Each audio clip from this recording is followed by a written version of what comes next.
Have you ever wondered what would happen if GPO was never made? Well, it doesn't matter if you have or not, because you're watching this video right now. Before I start, let me just remind you all to please like and subscribe, it goes a long way. I also have a Discord link down below in the description that you can feel free to join if you want to. Anyway, without further ado, let's hop straight into finding out what would happen if GPO never existed. Now, whether you like to admit it or not, GPO is the base plate for a lot of Roblox games. The chances are your favourite game most likely wouldn't exist without GPO. The main thing GPO brought into the Roblox industry was hit-stun combat. If you don't know what I mean by hit-stun combat, it's basically where you hit an NPC and they get stunned. Basically the complete opposite of block shoots combat. Now GPO was one of, if not the first Roblox game to use this type of combat system. Before that, all the other devs were lazy and just implemented a trash combat system which didn't require much work put into it. Now because GPO implemented this kind of combat system and it worked, other devs saw it as an opportunity to add it to their games and improve their games that way. For example, could you imagine what Project Slayers would be like without the combat mechanics they have? Project Slayers also uses hit-stun combat and their entire game looks very similar to GPO. Which isn't always a bad thing, but for the purpose of this video, we are talking about what if GPO never existed. So that would mean Project Slayers might have never released, or if it did release, the game would be completely different.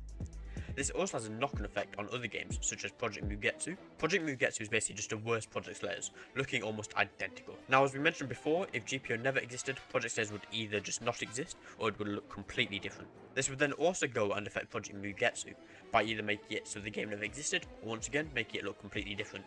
It would still probably look a bit like Project Slayers, but with Project Slayers not being the same, if GPO never existed, Project Mugetsu would also change drastically. That could be for better or for worse, but I guess we will never know. Now GPO is known for having some amazing top tier graphics and animations. Once again, GPO was one of the earliest games to release that actually looked good. Once again, the complete opposite of block shoots. Now I'm not saying block shoots doesn't have good animations, at least recently they have started to improve them, but that wouldn't have happened without the GPO devs. Because if you didn't know, some of the GPO devs helped with some of the shoot animations for a recent block shoots update. Now I might be thinking, how would this have been affected if GPO never existed?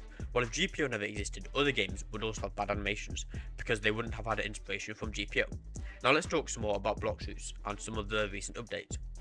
I don't know what update it was specifically, but from that update forward, some members of the GPO dev team have been helping block shoots in various ways, and this includes the animations. I think if GPO never existed, the devs would still be making Roblox games, just not a One Piece inspired one. Now, because they would still exist, it is still possible that they would assist the block shoots devs in helping them with their animations. However, it is also possible that because they wouldn't have worked on a One Piece inspired game, they may not end up assisting the block shoots devs, meaning that would have a recurring effect where block shoots would still have some bad animations and it just wouldn't look as nice. Now for my final point in this video, I want to talk about the amount of time it takes for GPO to update. Now as we all know, GPO is known for its incredibly long update times. The last PvE based update for GPO came out about a year ago now, which is just insane. Now what other games do we know that has long update times? Yep, that is right. Project Slayers. Between update 1 and update 1.5 for Project Slayers, that took about 6 months to release, which is crazy for a 0.5 update. There are other games that take a while to update, like block shoots. However, even though block shoots still takes its time to update, it does update more frequently than GPO.